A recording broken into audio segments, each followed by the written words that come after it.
నమస్కారం welcome to 108 news Telugu నా పేరు గౌరీ ముందుగా బులెటిన్ లో హెడ్లైన్స్ మనుబాకర్ శిక్షణకు ఎంత ఖర్చు చేశామంటే కేంద్ర మంత్రి సాఫ్ట్వేర్ ఉద్యోగులపై జర జాలి చూపించండి అసెంబ్లీలో సిబిఐ ఎమ్మెల్యే కునంనేని సాంబశివరావు విన్నపం రాజముద్రతో కొత్త పట్టాదారు పాసు పుస్తకాలు బాధితులకు సాంత్వన చేకూర్చేలా చర్యలు రెవెన్యూ శాఖ సమీక్షలో సీఎం చంద్రబాబు ఆదేశాలు జీహెచ్ఎంసీలో రేపటి నుంచి ప్రాపర్టీ సర్వే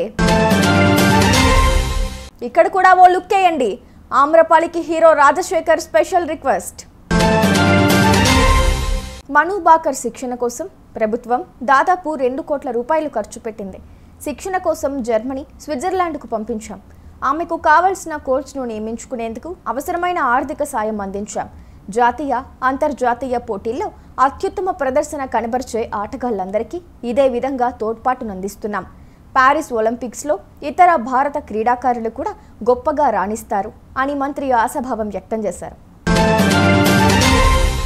సాఫ్ట్వేర్ ఉద్యోగులు అదృష్టవంతులు అని మనం అనుకుంటాం కానీ వాళ్ళు చాలా నరకం అనుభవిస్తారు రోజుకు 14 గంటలు 16 గంటలు ఒకే దగ్గర కూర్చొని పనిచేసి వాళ్ళ నడుములు వంగిపోతాయి కాబట్టి సాఫ్ట్వేర్ కంపెనీల మీద కూడా నియంత్రణ పెట్టాలి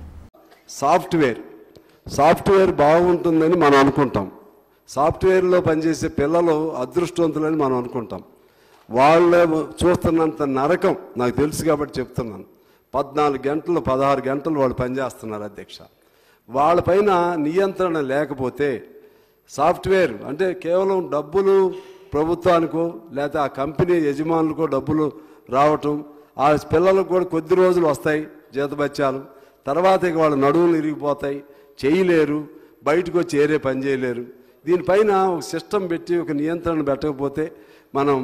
మనం పైన ఈ వెలుగులు చూసి సంతోషపడటం తప్పితే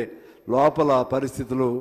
అర్థం చేసుకోలేకపోతున్నాం అనేది నా భావం ఎన్నికల్లో ఇచ్చిన హామీకి అనుగుణంగా రాజముద్రతో కొత్త పట్టాదారు పాసు పుస్తకాలు ఇస్తామని ముఖ్యమంత్రి చంద్రబాబు ఎక్స్ వేదికగా ప్రకటించారు తాత తండ్రుల నుంచి వారసత్వంగా వచ్చిన ఆస్తులపై ఎవరి బొమ్మ ఉండకూడదనేదే ప్రజాభిప్రాయం నాటి అహంకార పెత్తందారీ పోకడలు ప్రజాప్రభుత్వంలో ఉండవు ప్రజల ఆస్తుల రక్షణ బాధ్యత ప్రభుత్వం తీసుకుంటుంది అని తెలిపారు జీహెచ్ఎంసీలో మరో మహత్తర కార్యక్రమానికి అధికారులు శ్రీకారం చుట్టబోతున్నారు జియో ఇన్ఫర్మేషన్ సిస్టంలో భాగంగా రేపటి నుంచి ఇంటింటి ప్రాపర్టీ సర్వే చేయబోతున్నారు దానిలో భాగంగా గ్రేటర్ పరిధిలోని ఆస్తి పన్నుతో పాటు ఇంకుడు గుంతలు సీవరేజీ లైన్లు సోలార్ ప్యానెల్స్ వివరాలు సేకరించనున్నారు జీహెచ్ఎంసీ అధికారులు అయితే ముందుగా ఉప్పల్ హయత్ నగర్ హైదర్ నగర్ కూకట్పల్లి కేజీహెచ్బి కాలనీ మియాపూర్ చందానగర్ ప్రాంతాల్లో ఈ ప్రాపర్టీ సర్వే చేయనున్నారు దీనికి సంబంధించి ఇప్పటికే శాటిలైట్ సర్వే పూర్తి కాగా ప్రస్తుతం డ్రోన్ సర్వే కొనసాగుతోంది ఈ క్రమంలోనే రేపటి నుంచి ఇంటింటి సర్వే చేయనున్నారు అధికారులు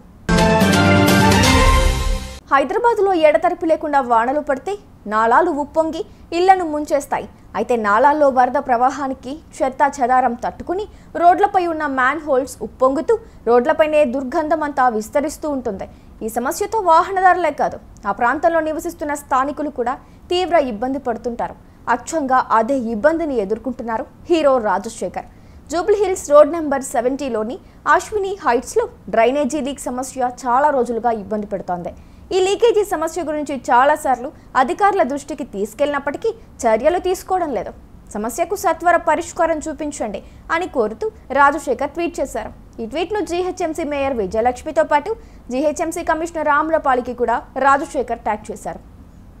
చూసారుగా ఇవి ఇవాల్టి బులెటిన్ అప్డేట్స్ మరో బులెటిన్తో మళ్ళీ మీ ముందుకు వస్తాను అంతవరకు కీప్ వాచింగ్ 108 న్యూస్ తెలుగు